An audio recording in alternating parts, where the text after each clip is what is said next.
আসসালামু আলাইকুম, সকলে কেমন আছেন? আপনারা জানেন যে আমি ছাদ বাগানে সবজি গাছ লাগিয়েছি।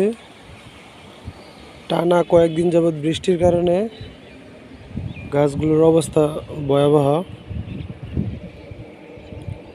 এখানে শসা আসছিল, শসা এখন নষ্ট হয়ে যাচ্ছে। নতুন করে আর শসা দেখা যাচ্ছে না।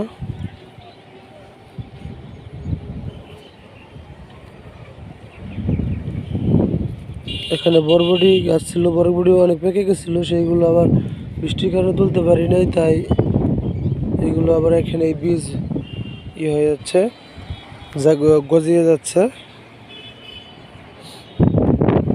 এই পাশে আরও একটি সবজি বাগান আছে। ছাদটা অনেক পিচ্ছিল হয়ে গেছে বৃষ্টির কারণে। এখানে হাঁটাচলা করতে অনেক ভয় লাগছে, জানি না কখন কি হয়ে যায়। এখানে দেখেন একটি মিষ্টি কুমড়া, আরো করলা দেখা যাচ্ছে। আমি যদি আপনাদেরকে দেখাই, আমার এখানে একটা গোলাপ গাছ আছে, গোলাপ গাছের ফুল দেখা যাচ্ছে। গোলাপ গাছ, মরিচ গাছ, এখানে বিভিন্ন জাতের গাছ আছে। এই গাছগুলো ছাদে লাগানো হয়েছিল।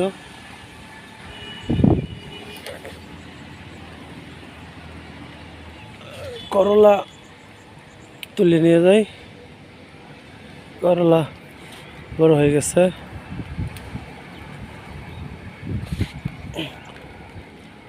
ছাদটা আসলে অনেক পিচ্ছিল। এইখানে নিচে একটি আছে,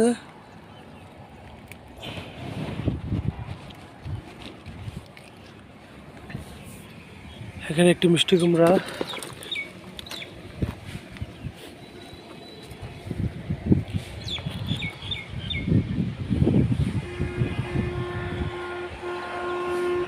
ছাদে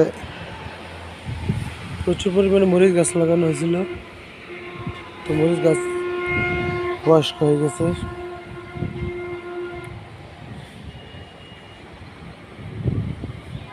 গোলাপ গাছে অনেক ফুল ধরছিল, বৃষ্টির কারণে পাপড়িগুলো নষ্ট হয়ে গেছে।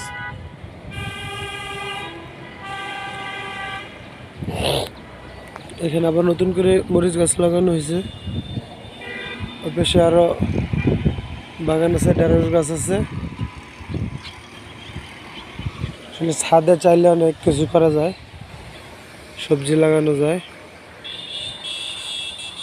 আশেপাশে অনেক বৃষ্টি হওয়ার কারণে পাশের ক্ষেতগুলো পানিতে ভরে গেছে।